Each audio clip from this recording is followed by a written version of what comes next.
Hello and welcome to the 200th episode of In the Kitchen with Mary Mac. Yes, you heard that right. So in January, we celebrated our 8th year in podcasting, and now we are at our 200th episode. Why do they not line up? I have no idea. Well, because there's 52 weeks in a year. I know. Well, because I can't do math, and that's, yes, 52 weeks in a year. So that we do this podcast every other week. So it worked out. Like most people that have podcasts would have like 400 podcasts by now because they do this every week. But we could not do this every week. Here we are at our 200th episode. So it's really exciting because that represents 200 recipes, basically. This year, our theme is classic recipes. We've never had a theme before. So this is kind of interesting for us. After all these years, we decided to have a theme. Today's special recipe for the 200th podcast, we have a recipe that is over 200 years old. And this is definitely a classic. It is Bolognese sauce. Bolognese sauce is basically a meat sauce for pasta. It's so old that originally when it was developed, it did not have tomato in it because they weren't using tomatoes in Italy yet. Was that at the time when people still thought tomatoes were poisonous? It was in that range because it was the late 1700s. I'm 99% sure they're technically part of the nightshade family. Yes. And that's why everyone was like, I don't want to use these until... you can look it up. It's a cool story. Yeah, look it up yourself on that there Wikipedia. What is this, a history of food podcast? Kind of, but yes, not a good one. But yeah. So anyway, people weren't, like, tomatoes weren't a thing. If you can, you know what, I have to laugh because I was thinking, holy cow, like every single day I swear I eat sauce every single day in some way or another. And I just can't even hardly imagine not having tomato sauce. But they weren't a thing at that time.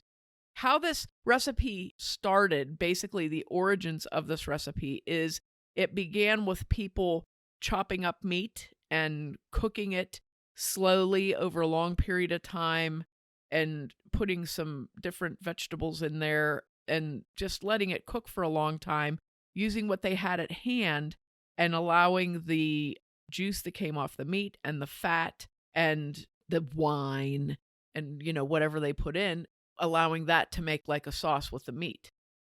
I'm not sure what the pasta was at this time, but this was the origins of the Bolognese sauce. Going forward, the sauce continued to develop. And like it's called Bolognese sauce because it comes from the Bologna area of Italy. And every area of Italy, honestly, has its own sauces and its own types of sauce. And there's really no, there is a codified Bolognese sauce now, but Bolognese sauce is one of those things where there's a base recipe and there are some rules, but you can kind of do with it what you want to. So in the late 1800s and the 1890s, a person whose name was Pellegrino, which is our family name. Let's be honest. Is that why we're doing this recipe for the 200th? No. I didn't find that out until last week. He created a cookbook. And remember, we talked about this with the tartatan recipe. We talked about it with Fanny Farmer, where recipes weren't really codified. People just basically wrote down what was in it, not how much of what was in it or what you do. It was just kind of like, here's the ingredients, make it kind of a thing. So this person wrote down what the ingredients were for this Bolognese sauce. And he was trying to create a record, so because I'm sure even at that time, people were like, well, that's not how you do it. And that's not how you, because, that's a classic phrase in humanity. That's not how you do it. That's not what my mom does. So it began to be codified. So going through the 1900s, the sauce evolves and evolves and evolves until we get to a point, well, it was actually on October 17th of 1982, the Bolognese chapter of it's the Academy of Cooking, basically, I'm not going to try to pronounce all these things in Italian because I can't even speak English. So when I get into Italian, it's really going to be butchery. I will say what I can, and I will do my best. So they codified what is Bolognese sauce, because apparently it had gotten so, anything, like people could just cook hamburger and put some tomato sauce on it and call it Bolognese. And, they wanted to make sure that people understood that that is not it. And apparently there was also some sort of heresy about the recipe being called spaghetti Bolognese. I'm sure everybody's heard of spaghetti bolognese, and a lot of people are not aware that's not right. Apparently, if you say that in Bologna, you're not going to be eating anything. So it is. You're just having a knuckle sandwich for dinner that day. I found out a humorous thing here with this one, cooking site that I found in Bolognese is very popular in the British Isles, and they call it, because they tend to give things nicknames a lot, so they call it spag bowl. Oh. Which totally kills it. That doesn't even sound appetizing. Well, I don't think, like how we would say mac and meat. That's kind of cute. And it's not appetizing. Spag bowl, I don't know. That just kills it for me. We did a recipe a while back called Johnny Marzetti, which was basically a meat sauce with elbow macaroni, and it was made to be a very inexpensive meal for college students, but that's also a meat sauce. So in Italian cooking, a lot of areas of Italy had these meat sauces where you would brown beef or pork or lamb or all of them, brown that up, mince it up, brown it with some vegetables, put some tomato sauce in it, and use it as a sauce for your pasta. Okay, and that's not uncommon. However, where my grandparents were from, my grandparents came from an area that was outside of Rome in the countryside. And my grandmother never, ever made a sauce with loose meat floating around in it like that. Like there was no browned ground meat. It was always either meatballs or beef roast or some sort of sea creature or rabbit or something like that. She did not do a sauce like this. So I was not familiar with this until my mom started making the what we called macaroni and meat. My mom started making this based on the Johnny Marzetti recipe that was, like I had said in that episode, if you look it up, we talked about how popular that was because it was very inexpensive to make and fairly simple, and you could make a lot of it. So that recipe was hugely popular in Ohio and Western Pennsylvania and in the Rust Belt. That's definitely a Rust Belt recipe. So those of us who had that, like you might think of pasta with meat sauce. Maybe your mom made pasta with meat sauce. But we're talking about Bolognese today, which is going to be different. And like I said, in different areas of Italy, things are made differently. And I think a lot of times as Americans, like you think like Italian is what you get at the Olive Garden or something, So you go to Italy and you want spaghetti with Bolognese sauce, and they're so offended because, you just asked for a thing that no one wants to exist. You just asked for heresy. So today what we're going to talk about is Bolognese sauce and what it is and how to make it and give a recipe. And again, this is one of those things, like I often say, if you want to make this, make it to the recipe the first time you make it. And then if you think I'd like to add this or that or the other thing, that's fine. But this recipe is a very specific recipe that wants to accomplish a very specific goal, and that is to take these ingredients and cook them until you basically are cooking this until you have drawn every ounce of flavor out of every single ingredient in this recipe, and then you create this delicious, very densely meaty sauce that you think like, oh, this isn't enough to cover a pound of spaghetti, and it is, and it's what? And I'm telling you, it's not enough to cover a pound of what? I'm sorry.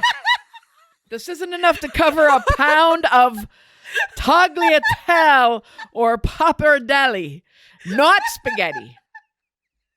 I don't know why I said spaghetti. I think It's because you hadn't said the other pasta names yet. my brain disconnected somewhere. I swear. So no, you're not having, but seriously, when you make this, you're going to go, geez, this isn't enough for a pound of pappardelle. So then you find out, oh, wow, it is. And it's the perfect amount. So I very much encourage you to follow the recipe and try it out once in your lifetime. And then, once you do it, it's so good and so different from anything that you may have had, unless you make this. It's probably different from any sort of a meat sauce that you may have ever had. And I think you'll really appreciate doing the work. It's not that much work, but it's a lot of time. So I highly recommend, like if there's bad weather, a snowstorm perhaps, too cold to go outside, too hot to go outside, any of those things where you're not leaving the house, or like if you have so much laundry to do that you can't possibly leave, perfect day to make Bolognese meat sauce. So a couple things here. There is a classic recipe that is very well known in the United States, and this is Marcella Hazen's recipe, which it's in the New York Times. It's basically been in every cooking magazine you can imagine. And it's in one of her early cookbooks, and she even adjusted it through the years. And it's a good recipe. It's not a bad recipe. People refer to it all the time. A lot of people take her recipe and change it a little bit. One of the things people try to do is make things later. Don't do it. Don't do it, because sometimes it ruins things. So the only thing that I have with Marcella Hazen's recipe is that she includes nutmeg, a little bit of nutmeg. And one of the key rules, I would say, of Bolognese is it's not supposed to have any aromatics in it. No garlic, no basil, no oregano, no bay leaves, no nutmeg, no cinnamon, none of those things. It's not supposed to have that because it's drawing its flavor, like I said, from cooking the sofrito down to the meat to the milk, the wine. I know this is going to sound crazy when I say this recipe. You're cooking all these things down and you're drawing all the flavor out of them that you possibly can. So I encourage you, if you want to look at her recipe or try her recipe or look into some recipes, keep in mind that is one of the foundational rules of Bolognese, is that it doesn't have any aromatics in it. So resist the urge, because I know we all love garlic. Resist the urge. Don't put garlic in it. Don't do that, because you want to taste what you have. Okay, so that's what we're doing. So here we go with our Bolognese sauce. You're going to need a heavy-bottomed pan, like a heavy-bottomed Dutch oven, about a 4-quart. Now this recipe here that I'm giving you makes one batch of Bolognese, which is enough for 1 pound of pasta. I encourage you, even though I'm giving you this recipe, I encourage you to double this, even triple it, because it takes so much time that you will appreciate it. I doubled it. I usually make way more of anything that I need, but this is the classic example of double this recipe, because I now have a container in my freezer, and this freezes fantastically. But I have a container in my freezer that I'll be able to thaw out and heat up and make my pasta, and I'll be done. So I definitely encourage you to do that. If you don't want to, you don't have to, though. You do what you want. You do you. So you need the heavy bottom Dutch oven, about a 4-quart Dutch oven for this size, 4 to 6 quart. And it seems enormous, but basically you do add liquid to this, and then you cook it off. You add liquid, you cook it off. So, you do need something like that. And you're going to need 2 tablespoons of olive oil, a half stick of butter, and that'll be divided, 3/4 cup of finely chopped onion, 3/4 cup of finely chopped celery, and 3/4 cup of finely chopped carrot. You'll need a half pound of ground chuck, something that is like 80-20, so you want some fat in there, 1/4 pound of ground pork, unseasoned ground pork, a half teaspoon of kosher salt, a 1/4 teaspoon of black pepper, 1 cup of whole milk, 1 cup of dry red or white table wine. use what you have. I'm going to say that. Use what you have. But you want to have a nice dry wine. Table wines work really well for that. Something like Paisano or the Nero d'Avallo or something like that in a red. In a white, you could use a Pinot Grigio works okay. I think that's what I had was Pinot Grigio. Does it make a difference in the flavor whether you use a red or a white? I don't think it does. Here's what I think the difference is. Okay. If you use a red wine in this, the color of the sauce is so much richer. It gets this fantastically rich color. The white wine, there's no color. It's the color of the meat or whatever. So I think the red wine, to my way of thinking, it just enhances the color of the finished product. But use whatever you want. You use the type that you like or that you have. Don't go buy something special just to make this. But buy something that tastes good because you can drink it while you're making it. So you want to remember that. Always treat the chef. And then you're going to need 16 ounces of good quality tomato puree. I used my own home canned stuff, but use what you have, use what you like. Red Pack makes a very nice product. Some of the Italian brand names, there's some good ones out there. So just get use a good quality one. Okay. And then you will need 1 pound of either pappardelle or tagliatelle. I believe usually they recommend tagliatelle with this recipe, but it's hard to find unless you make it, which I did not. I have not gone into the pasta making expedition yet. I made it years and years ago, and I thought this takes way longer than I feel like I want to. And there's multiple Italian grocery stores in like a close range of here. So it's like, and I'll just go over here. And please use Italian pasta. I don't care if it's this is me. I don't care if it's $2 more for the Italian, buy it, because that $2 is the difference between meh and oh my gosh, so get the good stuff. We're fortunate. We have Delalo brand here all over the place. We have Giarusa, and we have a couple of stores in Western Pennsylvania and Eastern Ohio import these pastas from Italy, which was where I got my pappardelle. It was phenomenal. It's this giant bag of pasta, giant. Yeah, just get a good Italian pasta. You'll never regret it. So here we go into our processes here. What you need to do, you want to prep your onion, celery, and carrot. And in Italian, this is called a soffritto or a battuto. And that is the very finely chopped vegetables. One word means that they're chopped fresh, and one word means that they've been sautéed, and I can't remember which one. But that's a soffritto you've probably heard of, which that's used a lot in Latin cooking. And it's basically just a base of, in Latin cooking, it's a base of vegetables and herbs and spices and stuff. But in Italian cooking, it is the chopped onion, celery, carrots. Sometimes there's other vegetables in there too. So you're going to chop those fine and have those prepared to go into your pan. You're going to have your meat ready to go in. You can pre-measure your salt and pepper. Don't worry about your milk and red wine because this is a long process, but just have everything kind of ready to go there. Should the milk and wine be room temperature when you add them? I think so, yes. Because here's the thing, when you're cooking this and it's already taking you all day, you don't want to cool it off. So if you get your milk, measure your milk out into a coffee cup even, dump it in a coffee cup and let it sit there. Or a nice pourable measuring cup, put plastic wrap over it and let it sit while you're doing, that, because that way, it's not going to go bad in an hour. But I would bring it up to room temperature just because it helps out with your cooking time. You don't need to heat it.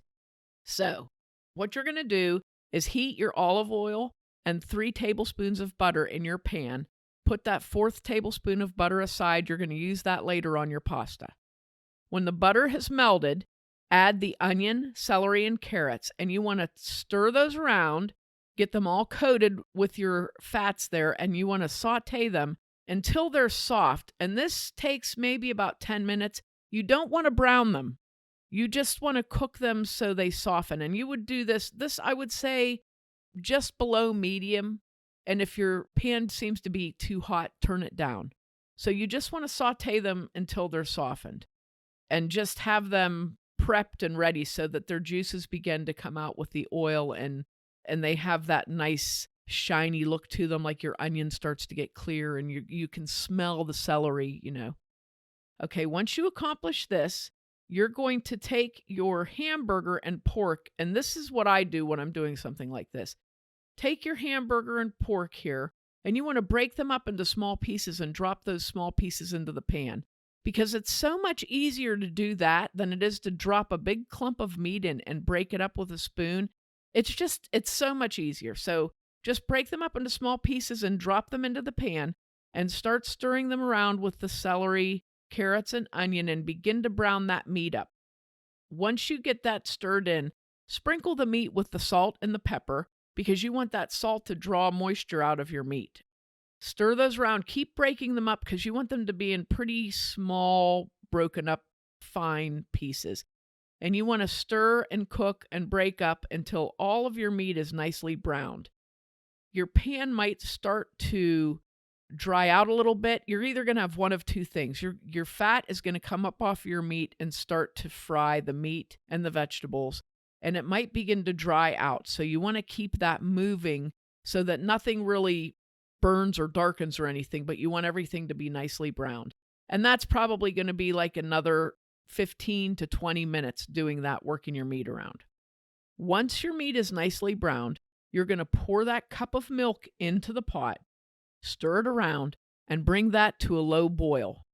And just let that come to a boil, mix it and stir it really well, make sure it's all mixed up, and then turn that down to a simmer and let it cook until the milk is evaporated.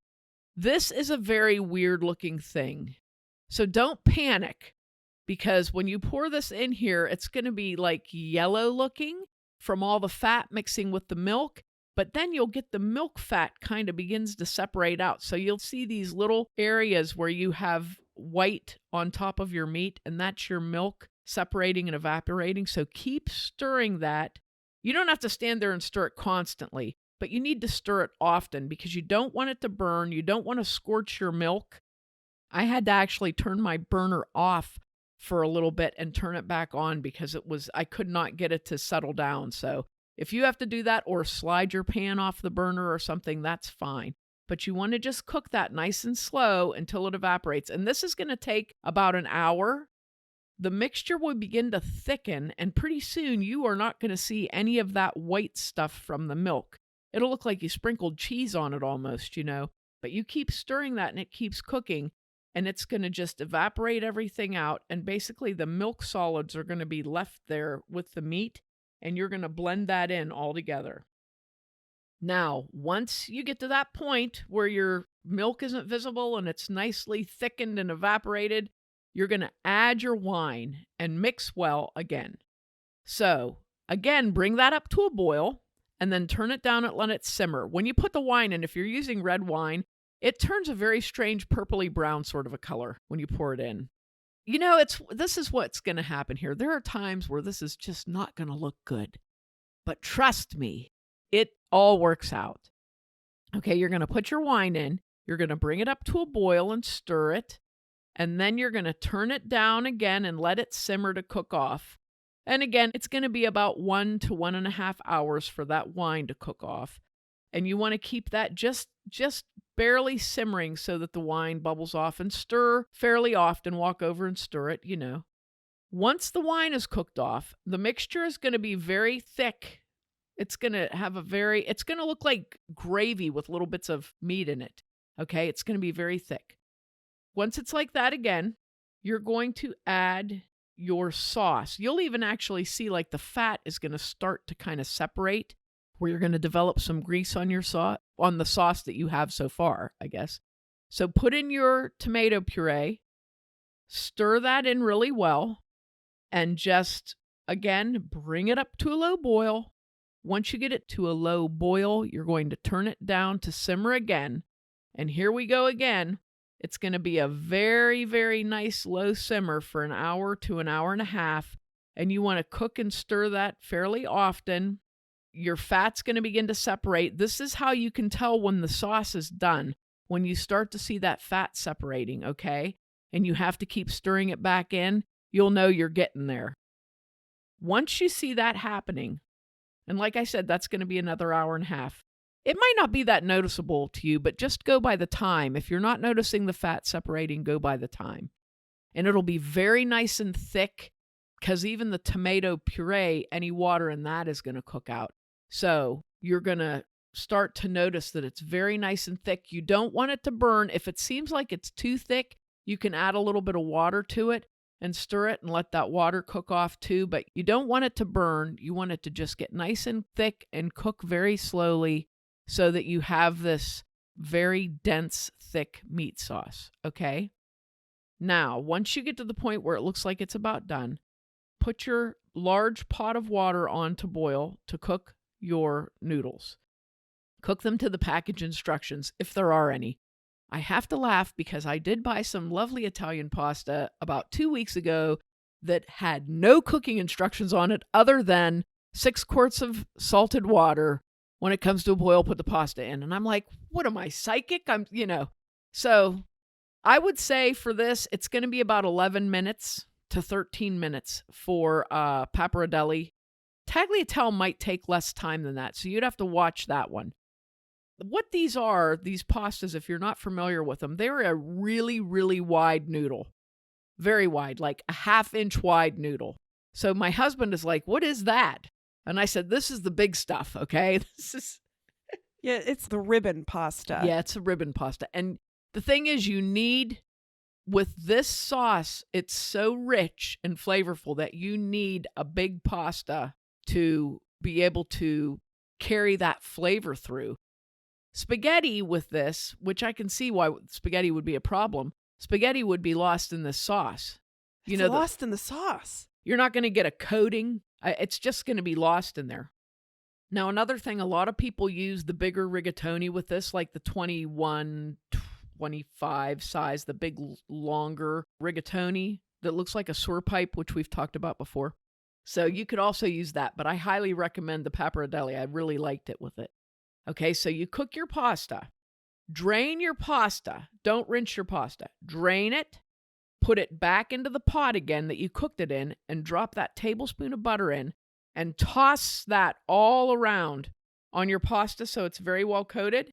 And then take your Bolognese sauce from your pan that you're cooking that in and spoon that over your pasta. I'm going to say pasta because I don't know what you're going to want to use. Spoon that over your pasta and just mix that as you're spooning it over. Once you get it all mixed around, pour that into a very nice serving dish, like if you have a big pasta bowl or something like that, to serve. And you can serve this with freshly grated Parmesan ricotta on the side, not Parmesan cheese that comes in a bottle. You want freshly grated Parmesan ricotta. Ricotta? Do you mean Reggiano? Ah, Reggiano. Oh my gosh. Ricotta means ridges. Yeah, it's Reggiano. Let me Reggiano. Anna, you say it and you use your words. Okay. So you're going to serve this with some grated Parmigiano Reggiano. Yes, like she said, not like I said. Do not serve it with Parmesan ricotta. I can butcher Italian like nobody's business. So you can serve that on the side and serve with some good, crusty Italian bread. And you are going to love this. You're going to love it. It is, to me, it is like a science project in 6th grade that comes out well. You're like, oh gosh, look at this. The Bolognese coats the pasta with this lovely coating and it sticks all to it. And the Bolognese has such a strong flavor to it that you need a big noodle like this to disperse the flavor. And it's really funny. If you taste the sauce, okay, and the sauce is going to be good, but then you eat it on the pasta, you're like, oh my gosh, it's a whole different flavor. And the butter, coating the pasta with butter helps the pasta, number one, to not stick to itself, but number two, it just sucks that sauce to it like a magnet. This is it. This is the 200th podcast recipe of the 200-year-old sauce. And I really encourage you to make a plan to make this one day just like this. Make it just like this and just enjoy yourself making it and enjoy yourself eating it. And make sure to check us out online on Facebook and Threads at Mary Mac Bakehouse, on Instagram at Mary Mac Bakehouse and Mary Mac Podcast, and on our website, marymacpodcast.com. Thanks a lot for listening 200 times if you did. And if you didn't, too bad for you.